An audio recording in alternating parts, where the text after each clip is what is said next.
now recognize myself for 5 minutes. Mr. Perkins, I totally disagree with your assessment that you're being open and transparent and providing access to the Inspector General. That is a topic we will continue to discuss today, but I find your comments to be totally inconsistent with what the Inspector General is telling us, and we need to hash that out. It's one of the reasons that you're here today. Glad that you're here. But my questions, I want to focus with the DEA here for a moment. Do you have any questions, Administrator, as to the accuracy of the OIG report? You don't question the accuracy of the report, do you? I don't question the accuracy. So this included allegations and examples of DEA agents participating in so-called sex parties where local police were watching DEA equipment. It's included a, quote, loud party incidents involving what one would consider bad judgment, were allowing prostitutes and allowing those in close proximity with DEA agents to be actually in these agents' rooms and housing. You wouldn't then have a problem with this going away party that was involved the DEA assistant regional director at his residence. You wouldn't disagree then with the assessment that they had multiple accounts of the landlord complaining about the loud parties and whatnot were going in there. Is it wrong for prostitutes to be in government housing? Well, first of all, it's deplorable behavior by those agents. But is it a violation of policy? It's absolutely a violation of policy. Is it wrong to have a foreign national in close proximity to a DEA agent, close to their guns, personal effects, computer, smartphones? Does that pose any sort of security risk? Of course, it poses security risks, and that is why these are very serious allegations. Did you do any investigation as to the age of the women that were involved? Were they just simply there for entertainment? The investigation, although it's 10 years later, the investigation. You don't try to paint a picture that this is one incident 10 years ago. Okay, there's an incident, for instance, in July of 2009, for instance, where the DEA agent in Bogota was accused of physically assaulting a prostitute over a payment dispute. A security guard witnessed this agent throwing a glass and hitting the woman. This agent then claimed that the woman had a seizure while she was in the bathroom and cut herself on a candlestick, but it later admitted that, yes, he had engaged with a prostitute. And you know what the punishment for this person was? 14 days unpaid leave. Go on vacation for 2 weeks. You can sit here and cry a pretty picture about how deplorable it is, but your actions suggest otherwise, because there was not the consequence that should have happened. This person is imposing a national security risk, engaging in behavior that is just, it's embarrassing that we have to talk about this. It's an embarrassment that you don't fire that person. It's an embarrassment that you don't revoke his security clearance. Why can't you revoke their security clearance? What prohibits you from revoking that person's security clearance? Everything you've said about the behavior, I completely agree with. As far as the disciplinary penalties that were handed out in that case, I'm very disappointed in that. You're the administrator. The system that's set up following civil service laws, I don't fire. I can't. Can you revoke their security clearance? I can't revoke their security clearance. I can ensure that there's a mechanism. Why can't you?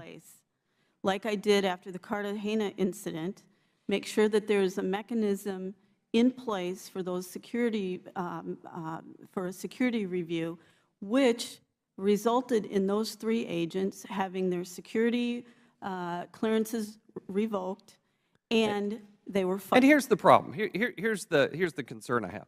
High profile. It's in all the media. Everybody's reporting about the Secret Service engaging with prostitutes. You all get nervous about it, and those people have some discipline.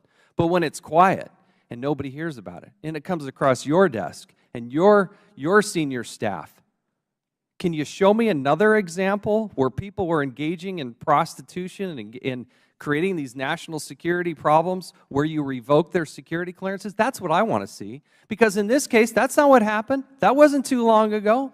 You're not disputing any of the facts that show up in the report. There's nothing that, is there a statute of limitations? Is there a limit that you can't reach further back? And yet you allow this person who engages a prostitute, throws glass at her, breaks the skin, there's blood all over the place, and they're still employed at the DEA? And you allow that. You're allowing that. Did you try to fire them? Did you try to revoke their security clearance? Do we need to change that law? What do we need to do? Well, you could look at an exemption like the FBI has, because the current disciplinary process, myself and other directors of federal law enforcement agencies are not allowed to invoke ourselves in the disciplinary process.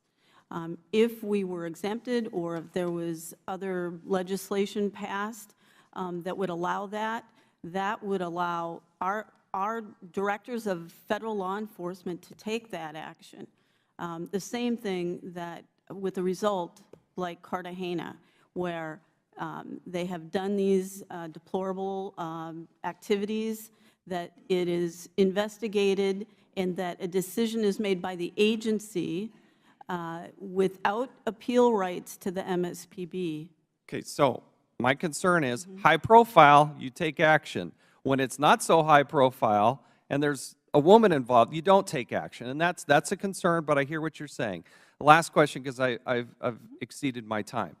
If you are both, the FBI and the DEA, sincere about rooting out this problem and finding solutions, then you need to allow the Inspector General to look at the information. Why do you continue to prohibit him from seeing that information? Why do you hold it back? Why not do all 45 search terms? Why did you only do 3? So I really got to question your sincerity about getting out and rooting out this problem if you don't even know the extent of the problem. You don't even know the extent of the cases, because you won't even allow the Inspector General and his staff to actually look at the cases that are there. You're limiting the inspector from doing their job, which is to help you, help us, help them, help the rest of the agency. I need you to both explain that answer to me, and then I'll yield to the ranking member. Go ahead. Moving forward, because there's a number of things that I put in place after Cartagena, and you should know that the other incidents I learned about after Cartagena, but they had already been through the system. What we put in place in Cartagena moving forward is the model for how we will handle. Is the model to impede the ability of the Inspector General to look at the information? I'm talking about the disciplinary. I'm talking about the IG. Why can't the IG look at this? And know that those cases, when they were first reported, are reported immediately over to the OIG. They handed those cases back to us to handle as a management review. We felt that the behavior was so outrageous they needed to be investigated. What we've put in place. But you went back and investigated him again and still came to the same conclusion that we would have came to the same conclusion. My time is far exceeded, but you gave him 2 to 10 days paid leave. You put him on vacation. You didn't take the disciplinary action. I've got to yield to the gentleman from Maryland.